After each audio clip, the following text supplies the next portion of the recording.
GreenTouch Month.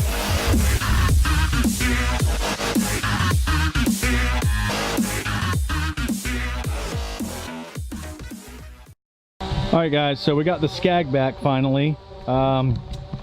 As some of you know, the Scag, well, it was the Kohler motor actually. So what had happened was it was the Kohler engine. It has like this plastic style you know, camshaft, you know, sprockets or whatever, made of this certain kind of plastic. So it ended up disintegrating. Man, it's bright out here. It ended up disintegrating. So I ended up taking it, well, I took it to Ag Pro. Those are my boys, Ag Pro. I'm off of 220 Middleburg. I took it to them because we couldn't get it to fire up. It acted like it had no compression and blah, blah, blah. It was just, it was finished. And again, here's where I'm a happy guy. Yeah, I think 800 hours, I think it sucks. And we used a 2050 synthetic oil, and that's what we were advised to use by several people. Kohler said that there was nothing wrong with that, that was perfectly fine. And here's where I've seen in the past where people will argue your warranty on the engine, trying to blame it on the oil you used, or you didn't change the oil fast enough or soon enough or whatever. No engine should disintegrate or come apart because you didn't change the oil at 50 hours and instead you changed it at 56 hours. You know what I'm saying? I've been to oil school, man. You know, it doesn't work that way, you know. So that's just where they don't like me when I'm gonna argue with them about it. So talk to Kohler, no argument, sent out a brand new motor, the whole thing with the updated metal camshaft sprockets on it. So I won't have that issue or have to worry about it in the future. I've had people say that they've had the Kohlers with that in it and they've never had an issue in their 3,000 hours. I just got unlucky and that's what happened to it. So that's what's going on with that. We got the Scag back and we're gonna mow this property. We got 42-acre property out here that we're doing. And I would rather have the Scag on this one while I have it because it's just a lot faster to transport around. I like using the Pro Stance better, but I'm trying to keep the hours low on that for now. But this particular property being 42 acres, I can just get it done a little faster with this, but my back is hurting when I'm done with it now compared to the Pro Stance. But anyways, so that's up and running. And then we have a couple problems with our 100s. Yeah, I got a bunch of junk back here, don't judge me. So this is locked up. This 100 will not turn, and this clutch on this 100 is shot. So it will not engage the gear head. You can hear it going. So that's shot right there. That gear head is, the clutch is shot on that, and I'm praying to God that this is not total toast on the on this one that seems to be seized up. That's gonna suck. Oh, what else? Hold on. What else is happening? What else is happening? Hold on. Let's go see. So the Ford. Ooh boy. You guys know that I'm not a Ford man, and you know this is an endless American battle, Ford or Chevy. I don't like Fords. I don't like Fords. So you guys know, you guys are like, oh, this truck is great, so great, everything's awesome, everything is awesome, everything is good. It's not awesome. So I've barely had this truck, barely 100,000 miles on it, 100 and something thousand miles on it. And if you watched the Instagram the other day, I already told you what was going on with it. I'm getting rid of this truck. I'm gonna have to clear codes on it. I'm gonna have to sell this truck. I'm gonna have to tell whoever buys it, do not tow anything with it. And it's just, you just have to buy it as a non-towable truck. So all the codes and the computer and everything that goes through it, like my brother was telling me, he's a master tech.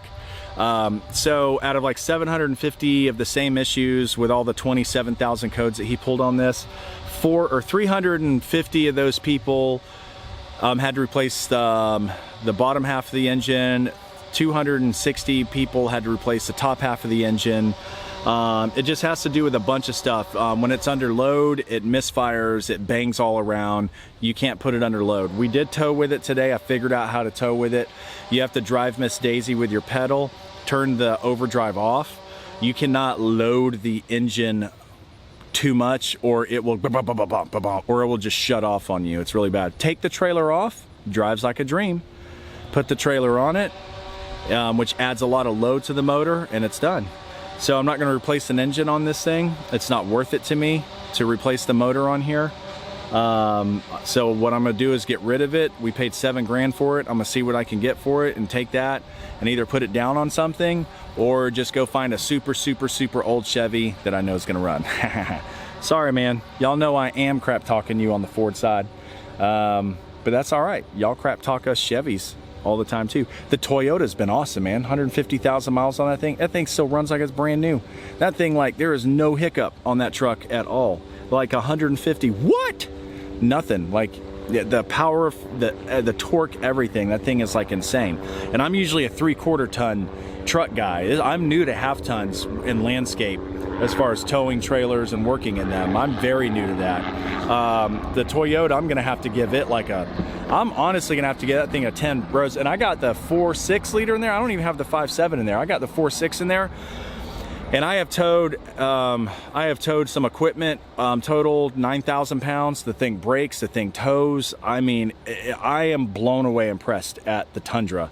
This Ford would not handle what that Tundra could do. And I know that's gonna start a lot of crap, but it is what it is, man. You know, we can have fun and crap talk. I hate Fords, man. And some of my homies have Fords and they love their Fords. I have a really good friend that owns Call the Screen Guys. They own a big screen enclosure company, like the best one in town. And he's got the sickest and nastiest Fords ever. I mean, you know, lifted all to the walls, you know, diesel, they're bad. I would take one in a heartbeat, you know what I'm saying? Until it broke down like Fords do. Don't unsubscribe just because I don't like Fords, or if you do, whatever. I'm just a Chevy guy. I like Chevy, Nissan, and Toyota. That's what I like. I gave Ford a shot, guys. And yes, it's a used one. God knows where it's been. I understand that. Somebody could have towed like 20,000 pounds with this thing all the time, ruined it something, but that's not it. This is a common issue with these engines. It's a common problem. And you know, I'm sure there's a lot of other Fords that are amazing and great, but we're getting rid of this one and I'm going back to a Chevy or trying to find an old Tundra or something. That's what we're gonna do.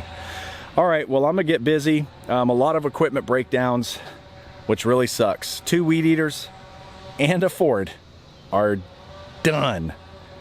But at least we got Kohler. I love those guys and I will praise their professionalism. I will praise their stand behind when it comes to their product, man.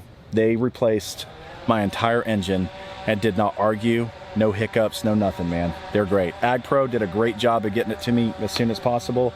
I'm very grateful for what works out, and I just deal with what doesn't work out, right? All right, guys, we're gonna get to mowing. We got a lot of stuff to do, and that's that for now, all right?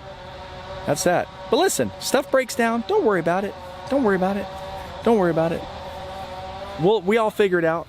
I've definitely learned, to being a really old guy at 44, that, you know, I've really, the last couple years, you know, even though I talk about stuff that happens, like, truly, I don't let it, like, tear my soul to pieces, you know? I just try to figure it out. You know what I mean? Figure it out. All right, guys. Peace out.